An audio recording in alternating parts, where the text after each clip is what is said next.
La chose la plus importante à toute la vie est le choix du métier. Le hasard en dispose.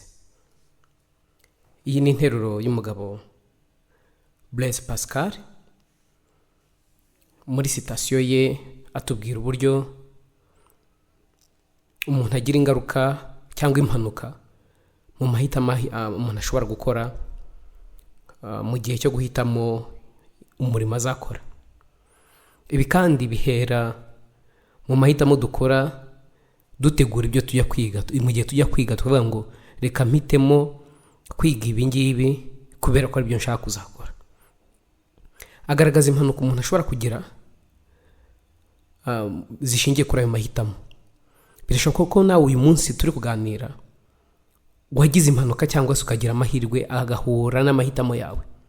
Reka dusase inzobe dusangizanye ubuzima. Uyu munsi uramutse uhawe amahirwe yo kongera guhitamo ibyo uzakora, wakora ibyo uri gukora uyu munsi cyangwa hari ibindi ubona bigezweho wakabaye uhitamo gukora? Wakora iki ngo ubigereho? Wenda imiryango y'amashuri irafunguye, amasantere de formation arahari, abavandimwe babyize barahari, hari uburyo ubumenyi bugenda buhanahanwa, byose birashoboka. Turakwakiriye. Murakoze cyane. Kuba mbonye bwa mbere hano ku Mahoro Family Panel, nitwa Martha Niyonshuti, umwe mu bagize Amahoro Family Panel.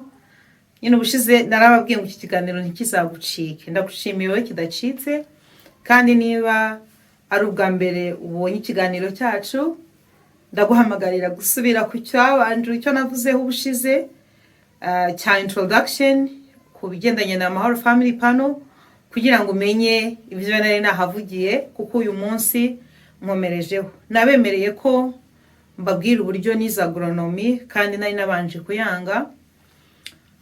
Nsubiye inyuma gato, mbere yuko njya muri agronomy nize troncome mu kigo bita SR Rangiro, ni ikigo giherereye muri Nyamasheke mu giturage mu cyaro. Nza gutsinda, ntacyo ndahemera, narahize, ndetse ubu hageze iterambere ryose, kuko icyo gihe ntubeshye twigiraga ku matara bitaga Corman. Ntabwo izina ni Corman, ntabwo ngibuka neza. Amatara y'abashyana yakoreshwaga n'abashyana bakoresha baroba, ariko ubu ngubu hageze umuriro, ndabizi. Mwari mwaragiye kuroba muri make. Ntacyo ariko twarize abashyana. Rero nahize numva imibare ku buryo abo twiganye barabizi. Numvaga ngomba kwiga math physique, cyane cyane ko byari bigezweho, abantu babonaga bourse bakiga kaminuza. Mu icyo gihe abana bize kaminuza bari bake muri quartier. Nanjye rero numvaga ngomba kuziga kaminuza mu nkubiri y'amasiyansi, cyane ko ubwo iwacu ndi umwana wa kabiri. Icyo gihe umusaza wanjye yararangije, kandi nawe yarangije mu bintu bidatuma abona bourse, nawe yarangije mu bintu bya technique. Numvaga rero mfite kujya gushaka bourse iwacu kwa Sobukino no hakaboneka muri kaminuza. Hanyuma rero ngiye muri Avenhendes bampaye agronomy. Icyo gihe guhinduza ntabwo byari byoroshye. Ubu ngubu ireme ry'uburezi rimeze neza, inzego ziri hafi, washoboraga kujya guhinduza ugasanga biragusaba urugendo rurerure, ujya kuri wa wundi bitaga arrondissement. Yego, hari igihe uri kwibaza ngo icyo gihe ni ryari inspecteur d'arrondissement. Ni cyari iyo ngiyo muri 2004 nicyo gihe, ndumva 2004-2005 nicyo gihe nari nsinze troncome. Naragiye rero kuko guhinduza ntibyari binyoroheye, nta nubwo nari mfite umuryango bimfashamo ngo babingireyo. Nagiye nabitekereje mbona bidakunze, njya kwiga rero intendezi. Ariko nize mu wa 4 muri agronomy umutima utabirimo.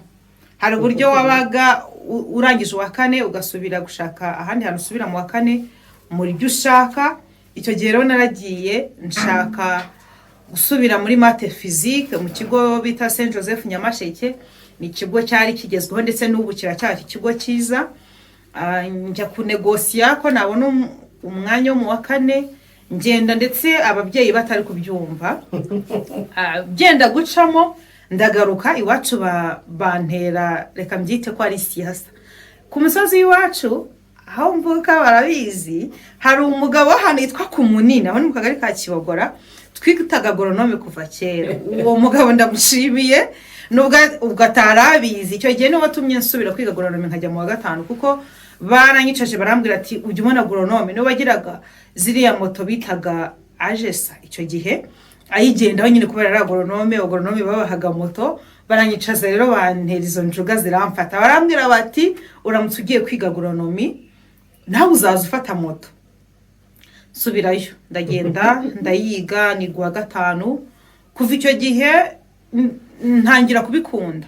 Niga umwaka wa 4, rimwe na rimwe niyo bajyaga mu isomo twitaga agriculture generale bijyanye n'ubuhinzi na agriculture spéciale, twebwe twize mu Gifaransa nyine. Ubwo abigifaransa babyumvise, ntabwo nabikundaga kujyayo kuko numvaga ari nko guta umwanya, numvaga ari nkaho ibyo bintu n'ubundi ntazabikomeza. Nyuma rero nza kurangiza, ndangiza wa 6 mbona diplome yo muri agronomy. Ndaza nakoze muri koperative bita Gasaro yakoreraga ahantu twikarengera, mpakora igihe gitoya. Nakoze mu gishanga cy'umuceri nka agronome, naho igihe gitoya. Wambara bote?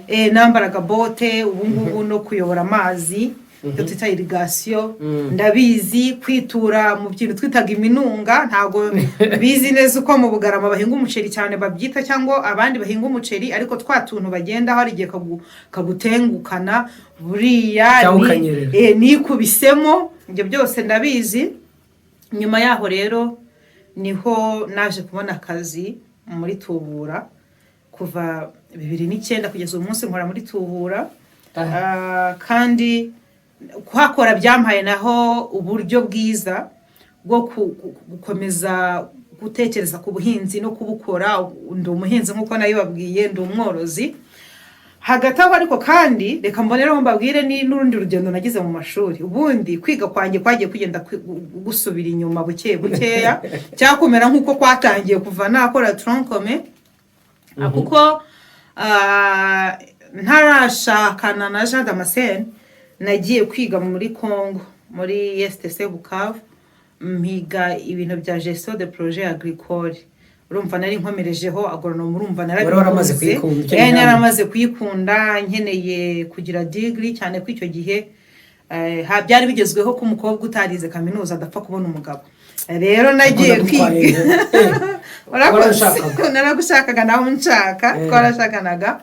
Nagiye kwiga rero nagiye kwiga 2013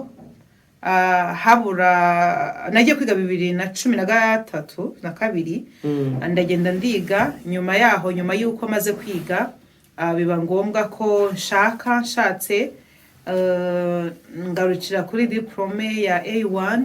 Sinakomeza kubera inshingano z'urugo, harajemo kubyara. Bararubeshyeye? Ntabwo ndubeshye, ndavuga ukuri, nawe urabizi wari uhari. Hanyuma nyuma yaho naje gushaka ahantu nkompleta. Hari kaminuza yo ku Kibuye yigeze hano iwacu ku Kibuye yitwa Christian University, nahize igihe gitoya. Ruba tuwafitaniye amateka barabizi. Nyumiza gufungwa. Ifunzwe rero mfata igihe kinini cyo kubitekerezaho, ndongera ndabitekereza. Nibwo nafashe umwanzuro ndavuga nti reka nongere ntangire noneho njye mu bintu ndimo bya business. Ari nayo mpamvu ubushize nabwiye ngo ngiye kubijyanza mbabwira ibintu byo gukora business, kuko urumva mbifitemo experience uko nagiye nkora business zanjye, wenda ibiso nakuye mu kazi, ariko noneho nzaba mfite n'impamya bumenyi turuka muri Kibogora Polytechnique babyemeje ko nabyize, amasomo yose nayize. Kandi nzaberekana nako defense yanjye cyangwa graduation bizaba bimeze nabishoboje. Kuva icyo gihe nimara gukora graduation nibwo nzatangira kujya mbaha ibiganiro bigendanye n'uburyo wategura business iberanye nahuri cyane cyane, ariko nzibanda kuri business z'abagore. Nkunda abagore, murabyumva mfite umugabo, ariko nzahera kuri business z'abagore, mbigisha uburyo wakora business ntoya uri mu rugo, ufite ibindi bintu ukora ukagira na business.